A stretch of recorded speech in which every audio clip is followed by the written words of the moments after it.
Toujours dans le lab, je suis maintenant avec François-Xavier Leduc. Bonjour. Bonjour. Bienvenue sur le plateau, vous êtes le PDG de Kili Technologies.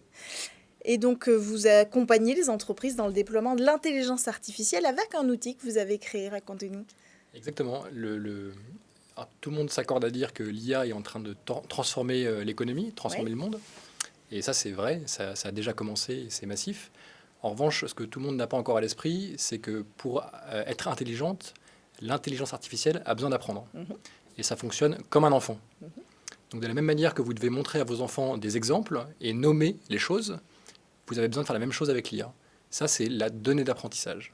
Et c'est grâce à ça qu'on va faire apprendre des modèles de machine learning qui vont réussir ensuite à transformer la manière dont on se déplace, à transformer la manière dont on agit, on surveille, on écoute, on analyse et on opère dans les entreprises.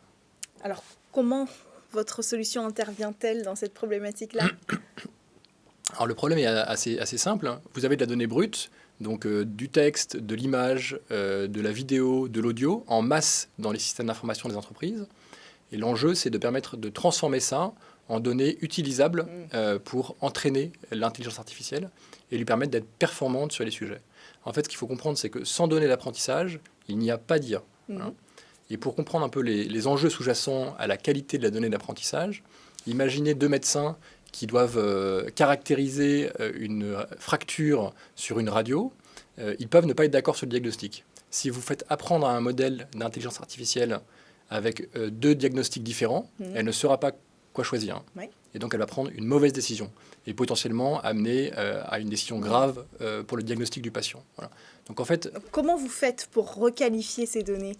On met ensemble des gens qui montent les modèles de machine learning et les gens qui vont caractériser l'information. Donc, typiquement, les médecins qui ont une expertise métier, qui vont visualiser la radio et caractériser l'endroit où on annote là où est la fracture. Je ne sais pas si vous vous souvenez, il fut un temps sur Facebook, on traçait des rectangles autour de la tête de nos amis et on mettait le nom de ses amis. En faisant ça, vous étiez en train d'annoter pour le compte du modèle de machine learning de Facebook. Voilà. Et c'est exactement ça qu'on fait à l'échelle pour les entreprises, principalement... Alors, qui sont, c'est vos entreprises, vos clients ? Voilà, c'est principalement la banque, l'assurance, qui ont des énormes enjeux d'amélioration de la productivité. Après l'industrie, la défense, qui eux ont des enjeux de transformation de l'offre de services qu'ils amènent à leurs clients. Voilà. C'est quoi la prochaine étape pour vous ? Alors, on a commencé il y a 2 ans et demi à 2. Aujourd'hui, on est 25. On vient de lever beaucoup d'argent avec 2 fonds, un fonds français et un fonds américain. On est déjà le leader européen sur notre secteur et l'ambition, elle est mondiale. Elle est d'aller créer un acteur dont le leadership est vraiment mondial. Bon, écoutez, on vous le souhaite. Merci Beaucoup d'être venu nous présenter Kili Technologies. On poursuit quant à nous avec notre prochain invité.